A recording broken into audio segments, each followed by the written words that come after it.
Good evening. You're watching the late news on HKIBC. I'm Isabel Wong. Here are tonight's top stories. EOC finds number of national sports associations with anti-sexual harassment policies up in the past 5 years, but says there's room for improvement. Over 40,000 applicants hope to win a permit to buy subsidised housing authority flat, but each flat has 14 hopefuls.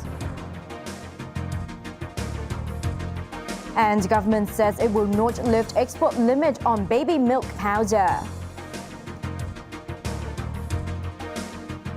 The number of national sports associations that have anti-sexual harassment policies in place has increased from 7 to 22 in the past 5 years, according to a survey by the Equal Opportunities Commission. While the Commission said it was encouraged by the result, it believed there was room for improvement. Here's Riley Chan. A recent survey has found that over half of national sports associations in Hong Kong have established anti-sexual harassment policies. The Equal Opportunities Commission polled 79 NSAs from July to October last year on their strategies to prevent sexual harassment. Out of 42 associations that responded, 22 said they had put policies in place. That was up from 7 in 2014. Another 17 associations were expected to complete their policy formulations by the end of this year. Acting Chief Operations Officer Ferric Chu said the findings were encouraging, but there was still room for improvement. What I can say is it's encouraging, but not up to my satisfaction. I've mentioned earlier, it is in the interest of the NSA to have their own policy, because when there's a dispute going to the court, the only defense available to them is that they have done all practicable, reasonable steps to prevent it from happening. These steps include having a policy, having a complaint handling mechanism, and they seriously handle all complaints. The survey also revealed that NSAs received a total of 7 sexual harassment complaints in the past 3 years. Chu believed that was only the tip of the iceberg, as victims were often scared to speak up or did not know who to turn to for help. The Commission urged the associations to upload their policies onto the internet so that its members could refer to them when needed. There should also be an officer specifically responsible for handling sexual harassment complaints. Riley Chan, HKIBC. A ballot was drawn by the Housing Authority today to determine which of the 40,200 applicants who wanted to purchase a subsidised flat would get the chance to do so. But competition was fierce as every flat had 14 people hoping to buy it. More from Riley Chan. Today's ballot results of the Housing Authority's Green Form Subsidised Home Ownership Scheme showed that property ownership was still a dream many Hong Kongers wanted to achieve. Over 40,200 applicants hoped to obtain one of the 2,545 permits, oversubscribed by 14 times. The permits gave people a chance to buy a home ownership scheme flat in Cheung Sha Wan at a 58% discount of the market value. Applicants must check whether the last 2 digits of their application number matched a number on screen. If there were multiple matches for the same 2 digits, another lottery would be held later. Eligible applicants will be invited to select a flat starting next month. We are so happy, it's like winning the lottery, this newlywed couple said. But not everyone was as lucky. It's really hard to purchase a flat these days. I live with elderly people and was hoping to improve the living condition with this scheme, this applicant said. We have basically anticipated there's going to be a huge number of demand for the GHS that we're pushing out. Particularly this round of GHS is actually at a very convenient location at Sam Shui Po. The units are located in Lai Shui Kok in Cheung Sha Wan.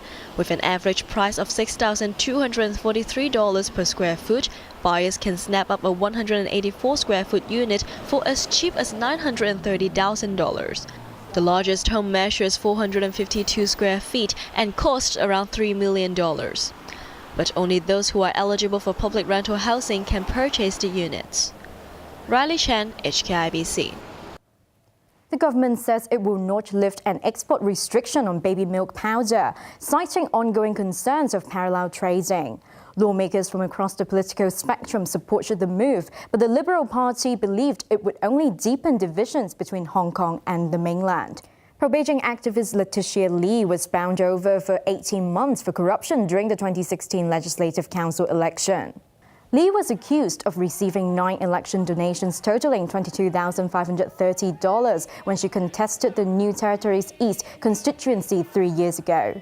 She breached the elections ordinance by spending the donations on election and personal expenses instead of donating it to charity as required.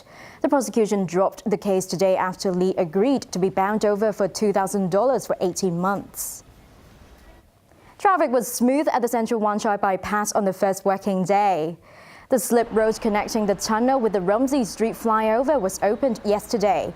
The opening marked the completion of the $36 billion project. Drivers can now travel from North Point to Western District using the bypass. Travel time was about 5 minutes this morning, faster than the Transport Department's 10-minute estimate. And still to come after the break. British Prime Minister Theresa May delays Parliament vote on Brexit deal. And US President Donald Trump says he will delay deadline on tariff hike on Chinese goods as trade talks make substantial progress.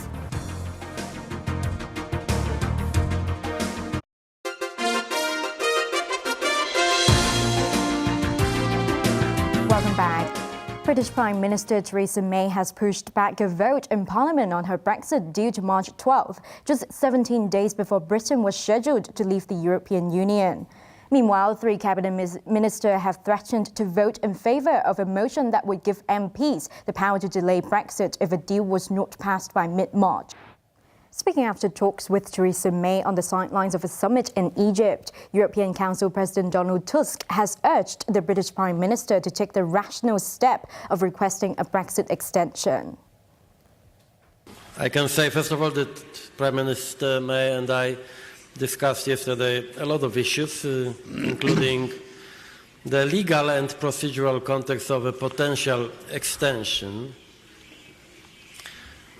For me, it's absolutely clear that if there is no majority in the House of Commons to approve a deal, we will face an alternative, a chaotic Brexit or extension. I believe that in the situation we are in, an extension would be a rational solution. But Prime Minister May still believes that she's able to avoid this scenario. US President Donald Trump says he's looking forward to his summit in Vietnam with North Korean leader Kim Jong-un set to take place on Thursday and Friday. It's a very interesting thing to say, but I've developed a very, very good relationship. We'll see what that means. But he's never had a relationship with anybody from this country and hasn't had lots of relationships anywhere. And I always say, you know, the media sometimes will say, well, what have they given up? We've given up nothing. The sanctions are on, everything's on. We just don't want testing. As long as there's no testing, we're happy. But there's a chance to do something very, very special. It's very exciting.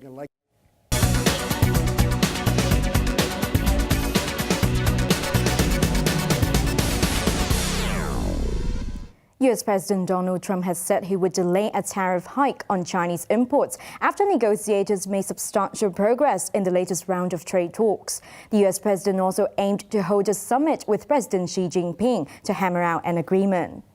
The latest round of US-China trade negotiations have concluded after they were extended into the weekend.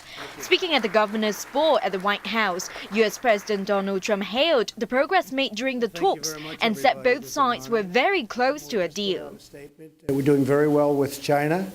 It was a long weekend. They decided to stay for 2.5 more days. They'll probably be leaving late tonight. They're going back.